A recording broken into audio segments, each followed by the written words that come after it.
Bonjour à vous tous, aujourd'hui un petit tuto concernant ma Twingo 1 phase 2 de 97, 1 litre de essence. Donc j'ai deux soucis. Donc le premier c'est un problème, je pense que c'est de l'amortisseur arrière, c'est-à-dire que ça claque quand il y a du monde. Donc je voudrais vérifier l'état de mon amortisseur complet. Donc je vais les démonter et je vais tout regarder en détail et en plus ça va me permettre de voir dans quel état ils sont. Parce que à regarder comme ça on ne voit rien.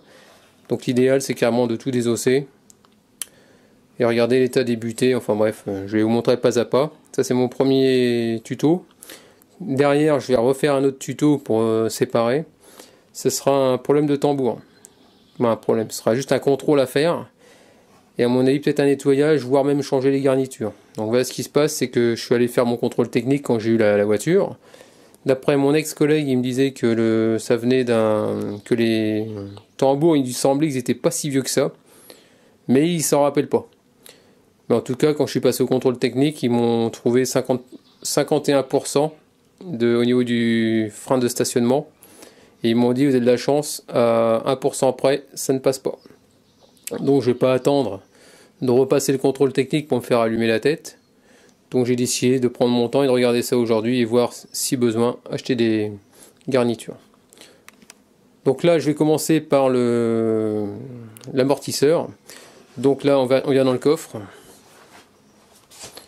Donc ici comme vous pouvez voir, il y a une espèce de petite platine où on peut mettre un haut-parleur. Juste en dessous, sur l'extérieur, vous voyez, il y a un trou. Donc là c'était une vis Torx. C'est du petit Torx, hein, donc avec un jeu ce sera bon. Une autre vis sur le côté, là voilà, c'est du Torx aussi. Et après vous dégrafez tout l'ensemble. J'ai pris du temps, voilà. Vous soulevez tout simplement. Ici vous avez une mousse que vous retirez. Et là comme on peut voir, il y a 3 vis. Donc il y a une première, les deux petites sur les extérieurs et une, comme on peut voir, avec un caoutchouc. Donc celle du caoutchouc, surtout vous n'y touchez pas, du moins pas pour l'instant. Pour faire tomber l'amortisseur, il faudrait faire les deux extrémités. Celle du milieu, il faudra mettre un compresseur de ressort avant, c'est ce qui vous tient le ressort. En gros, c'est pour éviter de le prendre dans la tête tout à l'heure. On va défaire juste les deux petites et ensuite on va défaire en bas au niveau de la jambe l'amortisseur et on va retirer tout l'ensemble. Après je vais prendre un compresseur de ressort et je vais vous expliquer au fur et à mesure, ce sera plus simple. Donc ça y est, on va défaire la roue, c'est du 19.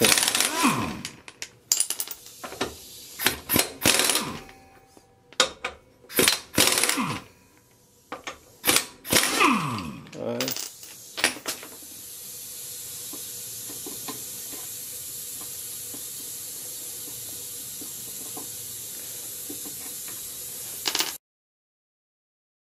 Donc voilà, ici maintenant c'est le bas de l'amortisseur comme on peut voir. Donc c'est du 18 côté ici là, 18 pareil. Et ce qu'il faut faire c'est qu'ici, je sais pas si vous voyez, attendez, je vais mettre ça au sol, ce sera plus simple. Vous voyez, il y a une espèce de frein. Voilà, faire comme ça. C'est la forme de l'écrou. Donc vous le faites tomber. Donc à vrai dire il est comme ça. Vous le tombez. Il y a une espèce de cache en plastique, je sais pas ce que c'est. Comment ça tient exactement. Enfin bref, c'est pour le dégager. C'est la première fois que je vois ça sur une bagnole. Bon, apparemment Renault ils ont décidé de mettre ça. Donc là c'est grippé, donc j'ai mis un peu de WD-40 sur l'écrou. Et je vais y aller au pétard, carrément. Hein. Pourtant c'est pas de la merde ce que j'ai acheté, c'est le KS Cool. Il envoie du lourd normalement, mais là apparemment ça n'a pas l'air d'être le cas. Il reste bloqué en fin de course. Peut-être parce que j'ai peut-être pas assez de patates au niveau du compresseur. Bon, voilà, la bête elle est par terre, comme on peut voir. Donc ce que je vais faire, c'est que je vais carrément tout enlever, bien nettoyer et bien regarder en détail. Parce qu'il y a peut-être un problème ici, j'en sais rien. Donc le but c'est de le regarder voir s'il n'y a pas d'anomalie visuelle, quoi, déjà deux. Donc ensuite, pour pouvoir comprimer votre ressort, c'est simple, il vous faut un compresseur de ressort. Vous pourrez trouver ça chez monoutillage.com par exemple. Ça vaut une centaine d'euros. Et puis voilà, donc là, comme on peut voir, donc il y a la vis sans fin, pour ceux qui ne connaissent pas, ça sert à comprimer. Hein. Donc ici, ça va se resserrer au fur et à mesure que je vais visser. On va mettre dessus les plus petites coupelles parce que de sécurité. Vous voyez, ça va. Pour Mercedes, par exemple, on va prendre les plus grosses. Après, ça dépend de la taille de la voiture. Ça, c'est des compresseurs de ressort universels. Donc c'est parti. Je vais le mettre en place et je vous... Donc comme vous pouvez voir, ça se comprime assez facilement. Vous voyez, le ressort, il est complètement fou en dessous, voilà. C'est surtout ici, regardez. Vous voyez, ça bouge. Donc là, on va pouvoir défaire au niveau de la butée. Desserrer l'écrou central maintenant sans danger. Donc voilà, il est ici. Donc ici, vous retirez votre écrou central.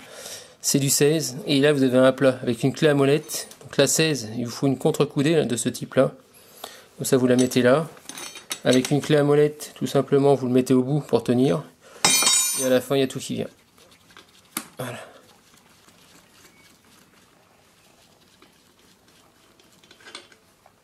Et la voiture, voilà, vous voyez, tout l'ensemble sort.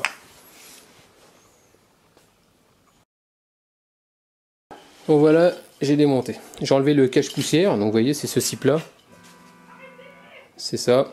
Et donc, un amortisseur quand il est bon, c'est simple, vous appuyez dessus. Vous appuyez sur la tige carrément, avec votre paume de la main.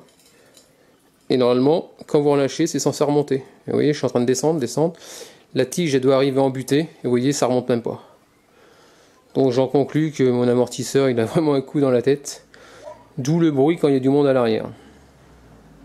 Et c'est vrai que quand je prenais les ralentisseurs, c'est vrai que ça avait tendance à moins amortir, on dirait. Donc, vous voyez, la tige, elle est en bas. Donc l'amortisseur, il est secoué. Donc je vais en commander. Donc, vous voyez, il n'y a pas grand chose à commander. Donc l'amortisseur par lui-même. On va carrément changer le caoutchouc. Quoique il n'est même pas percé, mais bon. On va remettre du neuf. Ici, votre butée. Bon, la butée, elle a l'air d'être bonne, mais quand on fait quelque chose, on ne fait pas à moitié, on change tout. Parce que c'est pour démonter peu de temps après. Le ressort, bon, bah, lui, il est bon, il n'y a pas de souci. Vous voyez, c'est très simple. Donc déjà, j'ai trouvé mon bruit à l'arrière gauche. Ça vient bien de l'amortisseur qui est secoué.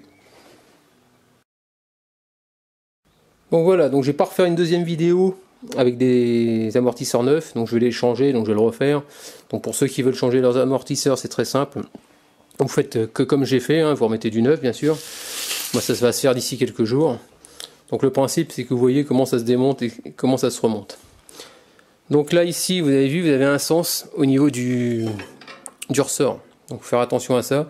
Il y a une partie qui est plus large que l'autre. Donc pour commencer, vous prenez votre amortisseur, vous le mettez comme ça, vous glissez, n'oubliez pas de mettre votre cache anti-poussière, vous l'enfoncez à fond.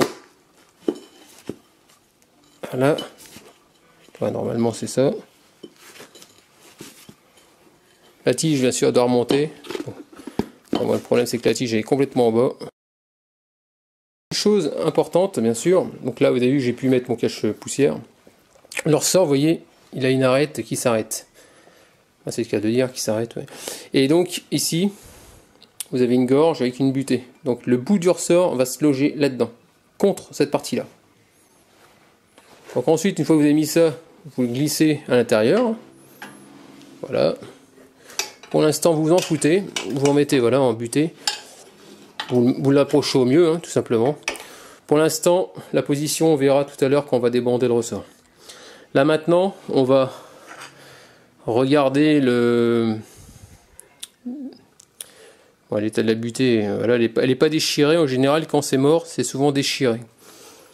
Et puis ça fait souvent à l'avant, ça fait des bruits de grincement. Là, c'est pas déchiré. Pourquoi est-ce qu'il n'y a pas de...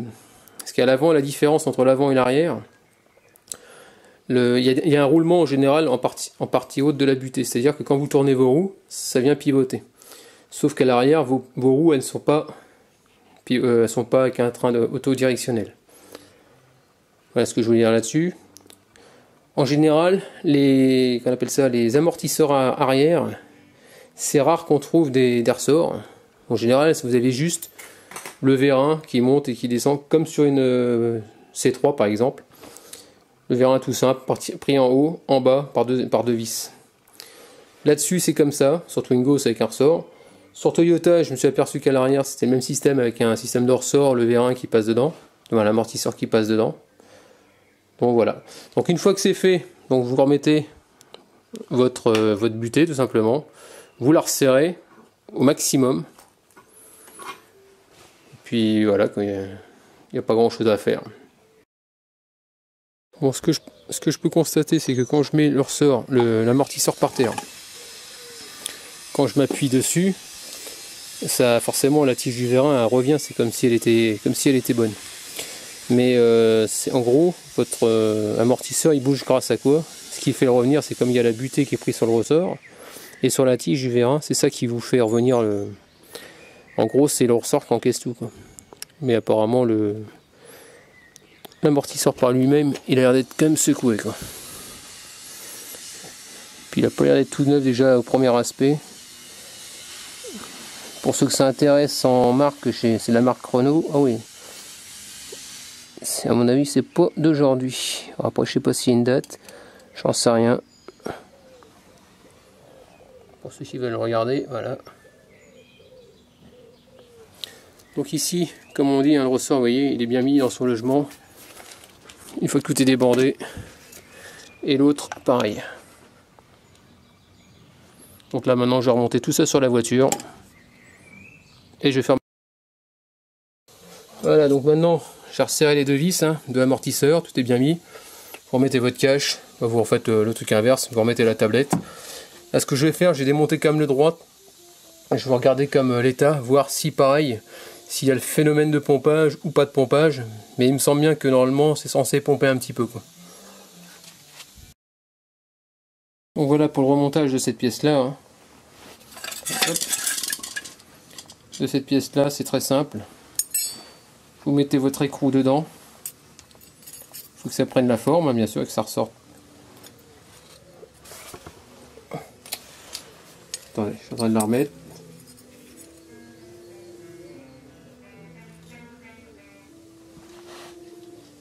Voilà. Ensuite, vous la remettez en place. Il y a un sens à cheval. Il faut que ça soit emprisonné dans la languette. Bien à fond. Voilà. Ensuite, vous mettez votre amortisseur sur le bras tout simplement. Vous revissez. Vous tenez bien sûr l'écrou pour éviter que ça défonce votre clips.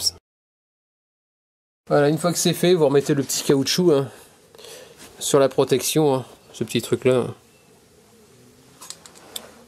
Voilà, comme on peut voir, il est dessus, ça protège.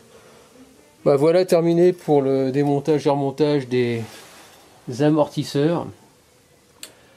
Donc là je vais faire une commande et puis voilà, comme ça vous aurez tout vu en détail, comment ça se monte, comment ça se démonte.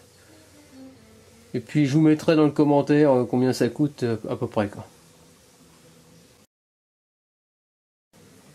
Donc en espérant que ce petit tuto il vous a plu au niveau du démontage des amortisseurs. Lorsque j'étais à la recherche d'un bruit finalement. Apparemment je pense avoir trouvé, donc pour moi ils sont morts. Donc je vais les commander. Ensuite, qu'est-ce que je voulais dire? Laissez-moi des commentaires avec des j'aime ou j'aime pas, comme d'habitude. Pensez à vous abonner. Vous pouvez aller voir mon canal blog pour voir les outils qu'il vous faudra pour chaque intervention. Ça, je mettrai ça en ligne aussi. Voilà ce que je voulais vous dire. Je vous dis à très bientôt. Puis ciao.